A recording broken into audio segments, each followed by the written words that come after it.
know real estate is for you and you just need someone to help you lay it all out and figure out exactly what you need to do and how to make it work. Stick with me, I'm going to tell you exactly what to do. If you're here because you want to grow your real estate business by referral and still have an amazing net life, make sure you hit the subscribe button and I'll show you exactly how. By the end of this video, you'll have 13 things you can start doing step by step today to lay yourself up to make sure you have the most amazing and successful real estate career. I know they work because they're the steps that I wish someone had told me so I didn't have to learn it the hard way, and now I have a 6-figure business and I work all by referral while raising 3 kids. Number 1 is you have to ask yourself, how much do you actually want to earn in real estate? I know it sounds simple, but so many people skip this step. They just say, I want to earn as much as I possibly can.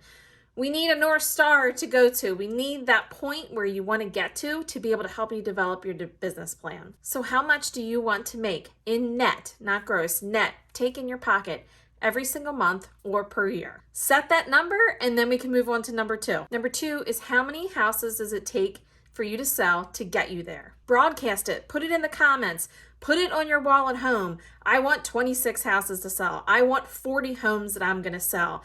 Make it known and have your subconscious really feel that number. Number 3 is putting together a business plan so you can know exactly how you're going to make that happen, how you're going to get to that net income and that number of houses sold.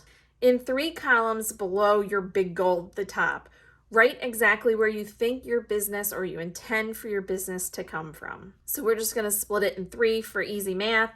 10 you're going to get from Sphere listings. 10 you're going to get from YouTube. 10 you're going to have as buyers from your Sphere. You may not know exactly where they're going to come from or how you're going to get it yet, but that's part of this and how you're going to figure it out. How are you going to get the business from those 3 sources you named? Write down the activities you think would best get you that source of business. And you may not be sure. It might be guessing at first, and that's when you find someone who is doing what you want to do and you ask them, Alisia, how are you doing YouTube? How do you get your leads from YouTube? What is your strategy? And then you can put your activities down there. So-and-so, how are you getting so much business from Sphere? That's me. You can ask me. I'm telling you all day long in all my videos. Now you have an idea of where your business is going to come from. We will tweak it as you go along as we go through the steps, so don't worry if you don't have it locked in yet. Number 4 is taking a blank piece of paper and you write down the people in your sphere, the people who you think might refer you, that you actually like and you'll enjoy being around, you think would be a good chance, good partners to be with. This list of people in my computer and on paper that I have in front of me on the wall is called the gold mine because they are the gold mine to my business. The more deposits I put in to these people, the more I add value to them, the more referral business I get. I wish I could express in this video how valuable these people are to your business. Start with 30 or 20 and then keep going if you have more. You don't need to worry about their addresses or their social media handles at this point. You just want the human being that you have the relationship with to be on a piece of paper. I highly suggest not purchasing a CRM at this point. Just put it on a piece of paper, and if you want to, put it in an Excel sheet or a Google form. This is because people buy CRMs and they put all the names in the CRM and they don't actually know what they want to do with the people. They don't know how they want to communicate with them yet. So the names sit in the CRM and they don't really do anything with them. So we're going to look at the names and formulate a plan before we ever put them into a database system. Which leads me to number 5, is you're going to create a communication and appreciation plan for the people you know. You can borrow mine. I share a link below to the exact plan I use and a blank one that you can fill out yourself. Month to month, you're going to say, how am I going to communicate with this person? Could be an email, could be a client event, could be a gift. Anything that suits you and who you are, you're going to put that down in a communication plan so you can strategically communicate and appreciate that person without wondering if you're doing enough or not doing enough, and also knowing how much that all costs. And communication and connection can simply be a comment on your social media. When you lay it all out like this, and it's simple, it's just one page, you see where your energy is supposed to be spent on who. Because in the plan, you're going to say, I'm going to do this, I'm going to communicate this way with my top people. I'm going to communicate this way with the people maybe I don't know as well. I'm going to communicate this way with my MVPs because they deserve every bit of my energy.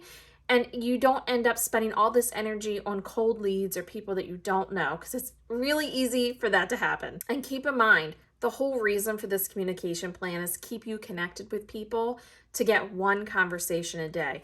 That's what everything we do in real estate, from postcards to posts to calls, invitations for client events, all that's doing is giving you an excuse to connect with someone. So as long as you have one conversation a day, whatever your plan is a good plan. Let me know if you've already started writing that list or making that list of people you know that you want to communicate with. Let me know in the comments. Number 6 is a question for yourself, and it's really important for people who are newly licensed or people who are trying to grow their sphere to get more clients. And it's, what are you not doing right now that you would do if it wasn't a matter of money, time, guilt, feeling like you have to do something else for a business?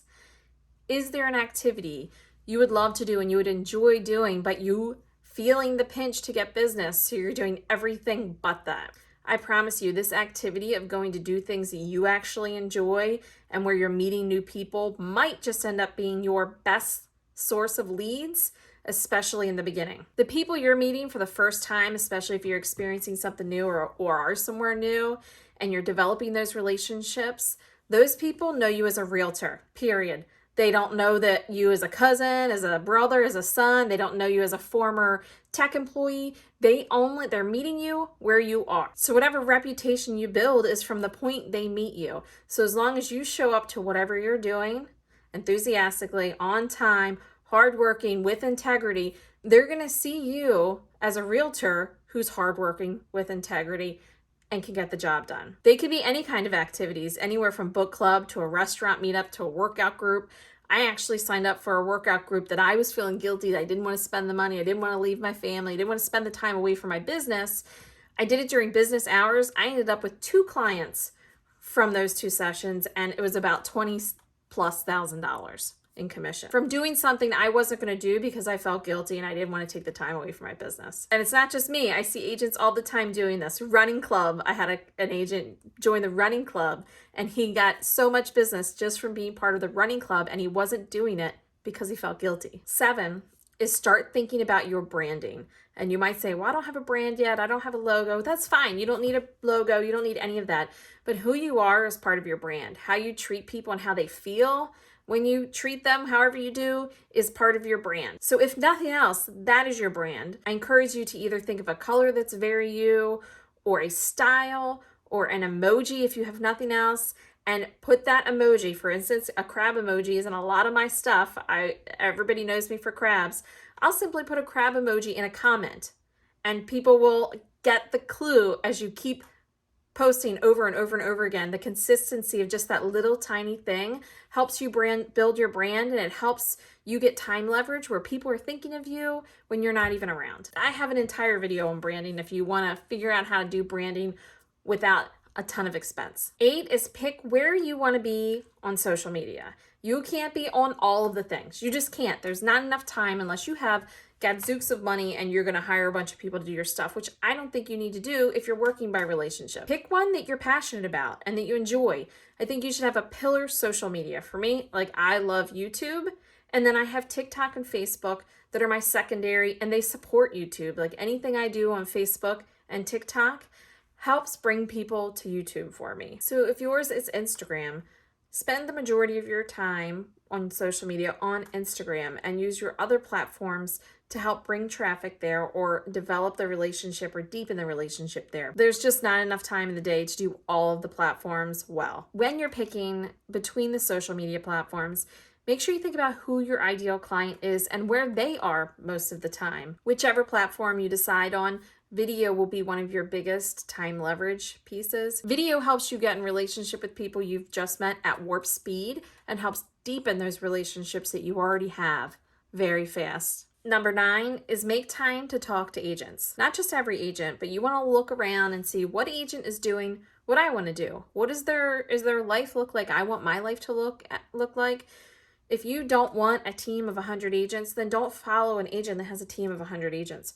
If you want to be a solo agent or a small team agent, then start looking at agents that follow that model. And if they love video and you hate video, that might not be the agent that you want to follow. So find some agents who work the way you want to work, are producing the results that you want to produce, and sit down and have a conversation with them, or private message them if you have a couple of questions, because those are the people you want to model your business after. What you don't want to do is to start comparing yourself to other agents and say, well, why can't I make that happen? Or why are they having so much business? You really have to understand the whole picture of their business to know whether you can compare yourself to them. I see all the time agents spending so much money and they're miserable. And on the surface, it looks like they're making so much money, and they're not, because they're spending so much money.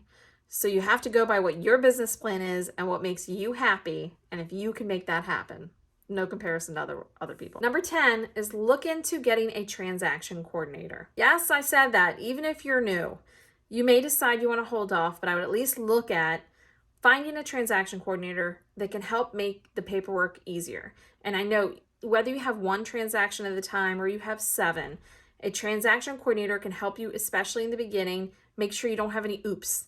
They can look after, make sure you get all the signatures, and kind of keep you out of harm's way. Remember, they're doing this for many agents, so they have so much knowledge going into it. It can help you actually speed up your business. Number 11 is you must have a separate account. You really need to have your accounts separate, your personal account and your work account. Even if you don't have a business account, you can have just a separate account and a separate credit card. All of your expenses going through that simply.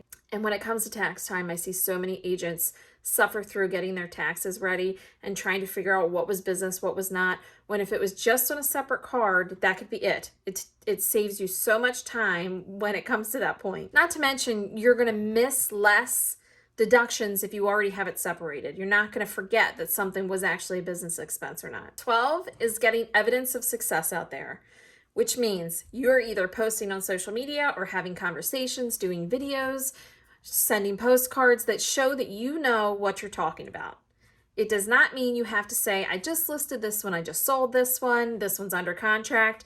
You can simply study the market, and this doesn't mean hours and hours on end. It means going into your MLS or going into your system and seeing a very specific detail that is interesting, and talking and giving context on that to your sphere or to your social media, because they can get general information anywhere. You just need a small snippet that makes them think and gives them a little bit of insight to their local market. So you're looking for hyper-local information, and you're looking to provide context around it. The other thing that provides evidence of success is if you are out on inspection or doing something, even if it's for another agent, you can still share something very specific from that. Maybe something an inspector says, a most common repair that's always needed to be fixed. Those experiences are your experiences, and they're making you a great agent. The other thing you can do to show evidence of success is to study one small part of real estate. And maybe it's short sales, maybe it's foreclosures, maybe it's explaining the pre-foreclosure stuff on Zillow and how it works and how they're not really available. You don't need to know everything about everything, but if you know a lot about one thing and you can share it intelligently, people trust you. They know you know what you're talking about. Number 13 is watch this whole slew of videos that are all about growing your real estate business by referral, and a lot geared to new agents. If you've gotten value out of this video, make sure you hit a thumbs up, and I will make more content like this one to help you grow your real estate business. Make sure you hit the subscribe button so you don't miss any new content.